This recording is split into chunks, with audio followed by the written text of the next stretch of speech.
Hello viewers, हम पढ़ रहे हैं कक्षा 9वीं के गद्य खंड के महत्वपूर्ण प्रश्नोत्तर।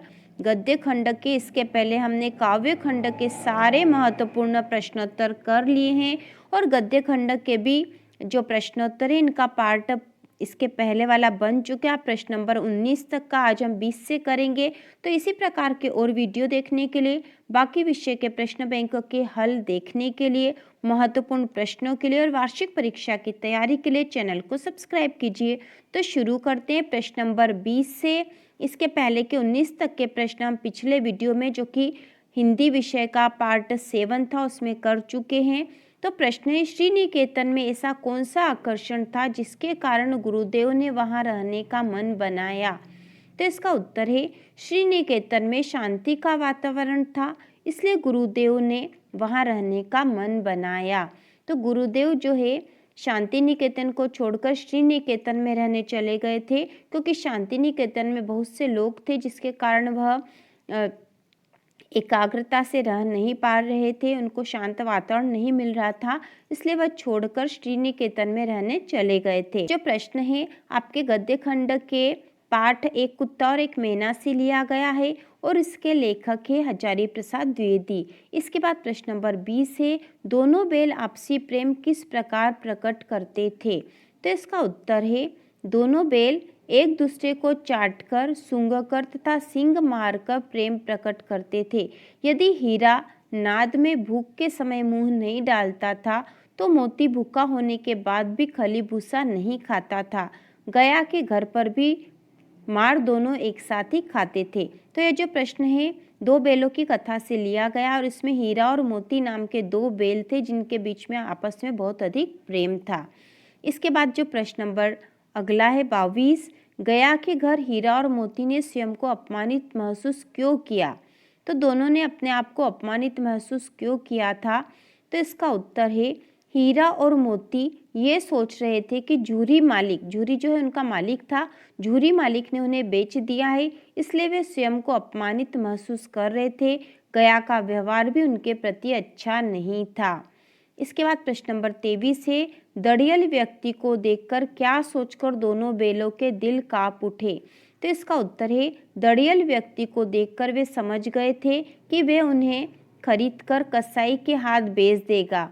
अपना अंत देखकर दोनों के दिल कांप उठे थे। तो दड़ियल व्यक्ति को देखकर दोनों बैलों का जो दिल इसलिए कांप उठा था कि उन्हें पता था कि ये दड़ियल व्यक्ति उन्हें कसाई को बेच देगा, जिससे कि उनका अंत हो जाएगा, और अपना अंत देखकर दोनों के दिल कांप उठे थे।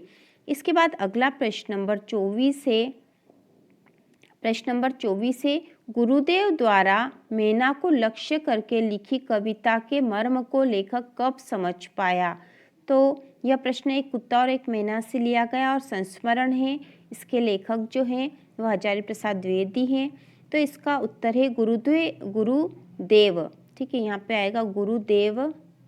गुरुदेव मैना को लक्ष्य करके लिखी कविता को लेखक तब समझ पाया जब उन्होंने गुरुदेव के कहने पर मैना को ध्यान से देखा, तब उन्हें मैना की करुण दशा के बारे में पता चला। तो जब उन्होंने मैना को ध्यान से देखा तब उन्हें पता चला कि मैना की करुण दशा है। उसके पहले वह मैना को करुण दशा वाला पक्षी नहीं मानते थे। इसके बाद अगला प्रश्न नंबर 25 है, गद्य की विधाओं को कितने वर्गों में विभाजित किया गया है? तो गद्य की विधाओं को कितने वर्गों में विभाजित किया जाता है? तो इसका उत्तर है, गद्य की विधाओं को 2 वर्गों में विभाजित किया जाता है, प्रमुख विधाएं और गौण विधाएं। ये 2 विधाएं, प्रमुख विधाएं या मुख्य विधाएं भी जिन्हें कहते हैं, और गौण विधाएं। तो प्रमुख विधाएं कहानी, उपन्यास, नाटक, एकांकी, निबंध आदि, ये सारी जो है गद्य की प्रमुख विधाएं हैं। प्रमुख विधाएं ये कहानी, उपन्यास, नाटक, एकांकी और निबंध। और गौण विधाओं में आती है जीवनी, आत्मकथा, संस्मरण, रिपोर्टाज, साहित्य आदि। तो ये गद्य की गौण विधाएं हैं। इसके बाद प्रश्न नंबर 26 है, नाटक, कहानी, उपन्यास व एकांकी के तत्वों को लिखिए। तो इनके तत्व सब एक ही होते हैं। तो इसका उत्तर है, सबसे पहला तत्व है कथानक, फिर है पात्र परिचय, तीसरा है संवाद, चौथा देश काल और वातावरण, पांचवा भाषा शैली और उद्देश्य। तो यदि आपसे नाटक, कहानी, उपन्यास या एकांकी के तत्व पूछे जाए, इनमें से किसी भी एक के तत्व पूछे जाए तो हम यही लिखेंगे: कथानक, पात्र परिचय, संवाद, देशकाल और वातावरण, भाषा शैली और उद्देश्य। इसके बाद प्रश्न नंबर 27 है, रिपोर्तार्ज से आप क्या समझते हैं? तो इसका उत्तर है रिपोर्तार्ज फ्रांसीसी भाषा का शब्द है। इसमें लेखक किसी घटना या आयोजन का यथातथ्य सरस वर्णन करता है, इसे ही रिपोर्तार्ज कहते हैं। तो रिपोर्तार्ज फ्रांसीसी भाषा का शब्द है। इसमें लेखक किसी घटना या आयोजन का यथातथ्य जैसा उस प्रकार का सरस वर्णन करता है और इसे ही रिपोर्तार्ज कहा जाता है। इसके बाद अगला प्रश्न नंबर 28 है, निबंध की परिभाषा लिखते हुए किन्हीं दो निबंधकारों के नाम लिखिए। तो यहाँ हमें निबंध की परिभाषा लिखनी है और किन्हीं दो निबंधकारों के नाम।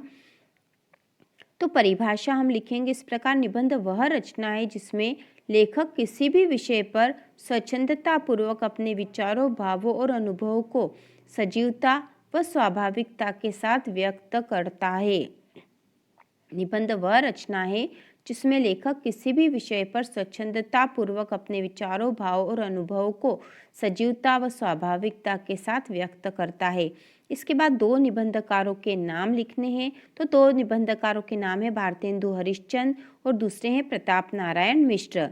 इसके बाद अगला प्रश्न नंबर 29 है, उपन्यास विधा से आप क्या समझते हैं? किन्हीं एक उपन्यासकार का नाम लिखिए। तो इसका उत्तर होगा उपन्यास हिंदी साहित्य की आधुनिक विधा है। उपन्यास हिंदी साहित्य की आधुनिक विधा है जो कि कहानी से बड़ी होती है और इसमें मानव जीवन का संपूर्ण चित्रण किया जाता है।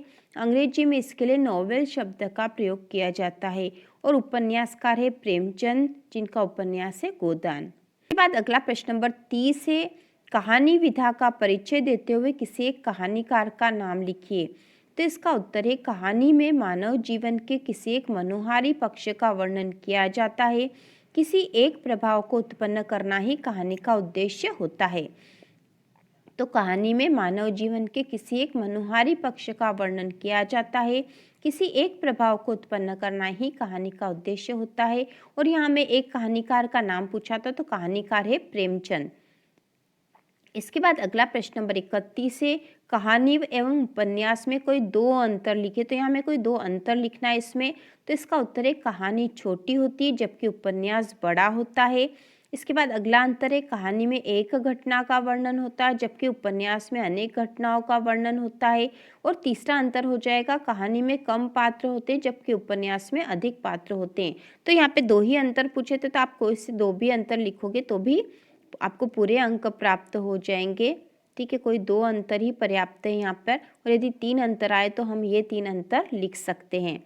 इसके बाद अगला प्रश्न नंबर 32 है, एकांकी एवं नाटक में अंतर लिखिए। तो इसका उत्तर है एकांकी में एक अंक होता है जबकि नाटक में अनेक अंक होते हैं। दूसरा है, एकांकी की कथावस्तु संक्षिप्त होती जबकि नाटक की कथावस्तु विस्तृत होती है। तो ये दो अंतर है। और यदि एक और अंतर, यदि तीन अंतर पूछे जाते हैं, कभी 3 नंबर का क्वेश्चन यदि ये आ जाए तो हम तीसरा अंतर लिख देंगे कि एकांकी में कम पात्र होते हैं जबकि नाटक में अधिक पात्र होते हैं। तो इस प्रकार यहाँ पर अंतर हो जाएंगे।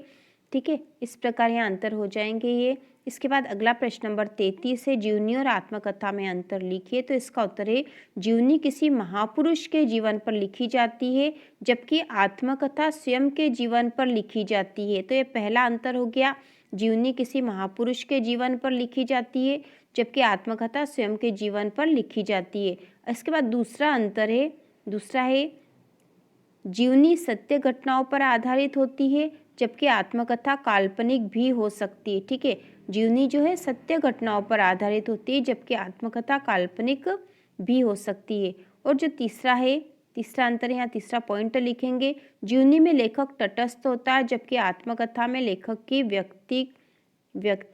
व्यक्तित्व झलकता है। ठीक है, यहाँ पे आएगा आत्मकथा में लेखक की व्यक्तित्व, यहाँ पे लेखक का व्यक्तित्व झलकता है, लेखक का व्यक्तित्व, यहाँ लिख देते हैं लेखक का व्यक्तित्व झलकता है, व्यक्तित्व झलकता है। ठीक है, यहाँ पे आएगा लेखक का व्यक्तित्व झलकता है। तो इस प्रकार ये अंतर हो जाएंगे। पहला है जीवनी किसी महापुरुष के जीवन पर लिखी जाती है, जबकि आत्मकथा स्वयं के जीवन पर लिखी जाती है। इसके बाद जो दूसरा अंतर है, जीवनी सत्य घटनाओं पर आधारित होती है, जबकि आत्मकथा काल्पनिक भी हो सकती है। और तीसरा अंतर है, जीवनी में लेखक तटस्थ होता है, जबकि आत्मकथा में लेखक का व्यक्तित्व झलक जाता है, झलकता है। ठीक है, झलकता है। तो इस प्रकार ये अंतर हो गए हैं इसमें 3। इसके बाद अगला प्रश्न है प्रश्न नंबर 34। ठीक है, अगला प्रश्न नंबर 34 है, प्रेमचंद की भाषा शैली की किन्हीं 2 विशेषताओं को लिखिए। प्रेमचंद की भाषा शैली की किन्हीं 2 विशेषताओं को लिखिए। तो इसका उत्तर है, प्रेमचंद जी की भाषा शुद्ध सरल हिंदी है, जिसमें उर्दू के शब्दों का भी प्रयोग हुआ है। दूसरा है, इनकी भाषा में आम बोलचाल के शब्दों, लोकोक्तियों व मुहावरों का प्रयोग किया गया है।